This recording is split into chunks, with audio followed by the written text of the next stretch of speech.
Dr. Isreal DrAbeulaish is a Palestinian physician who was born and raised in the Gaza Strip between Israel and Egypt. In January of 2009, his 3 daughters were killed when the Israeli army shelled his home just as he was about to go on Israeli TV Live. Instead of calling for vengeance, he wrote a book called I Shall Not Hate. The Maine Voices for Palestinian Rights has invited Dr. DrAbeulaish to speak at USM on Thursday, March 31st. The group's chair, Bob Scheibel, and Maha Jaber of USM's Multicultural Student Association talked with Leslie about the doctor's story. Well, thank you, Bob and Maha, for joining me today. And I'd like to ask you why you thought Dr. DrAbeulaish should come to the University of Southern Maine and speak to us about what is happening in Palestine. Well, I'd be happy to answer that. It's a very good question. I am chair of an organization here in Portland. We're getting newly organized, and it's called Maine Voices for Palestinian Rights. And part of what we're trying to do is to help the people of Maine know that there's a whole different face. In fact, there are many different faces to Palestinians. Palestinians are doctors and engineers and musicians and artists, creative people, peacemakers, and we want to show this face. Well, when I heard about Dr. DrAbeulaish and what had happened to him and the way he had responded, imagine losing 3 daughters, blown apart, and a niece, and then the way you respond is you write a book, I Shall Not Hate. I thought this is exactly what we're looking for. Right. So we have to have him come and speak and have people meet him and hear him. And he was nominated for the Nobel Peace Prize in 2010, which impressed me. Now, Maha, you are a face of Palestine. You discovered your roots. And tell us a little bit about that and why this is important to you to bring him here. I am Palestinian. Both of my parents are born and raised Palestinian, and I've lived in Palestine for several years. Dr.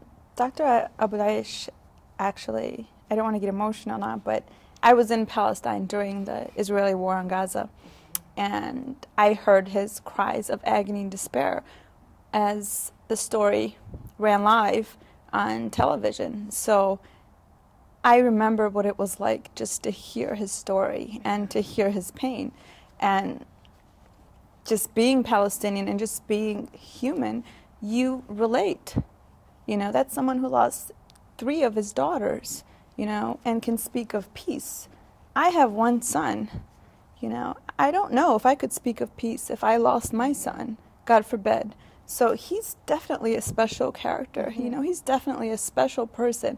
And I think it's really important not only for people to be pro-Palestinian, that's not the point of him coming, but it's for people to know, to acknowledge Palestinian people. And what you do with the information is up to you. We just want to make people aware of what's going on in the Middle East, what Palestinians are like. You know, I'm Palestinian, and when I tell people that, you know, they don't, well, you don't look Palestinian. And I ask them, what do you think Palestinian looks like? Because that's a very ignorant statement. It's just like saying, well, you don't look American, and you don't look American. So I think when people hear him and see him as a person and hear his story, they'll definitely open their minds to what's going on in the outside world and what's going on in Palestine.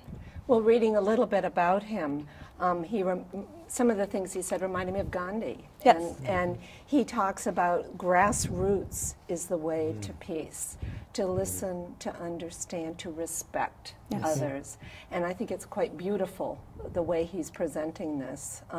How do people find out more about coming to the event and what will be going on that evening? Well, they can be watching for ads about the event. It's going to be in the Forecaster. It's going to be, we'll have ads in the Portland Daily Sun and in Go, which comes out this Thursday. They can also email me at RM, as in Mary, Scheibel, let me spell that, SCHAIBLE @gmail.com.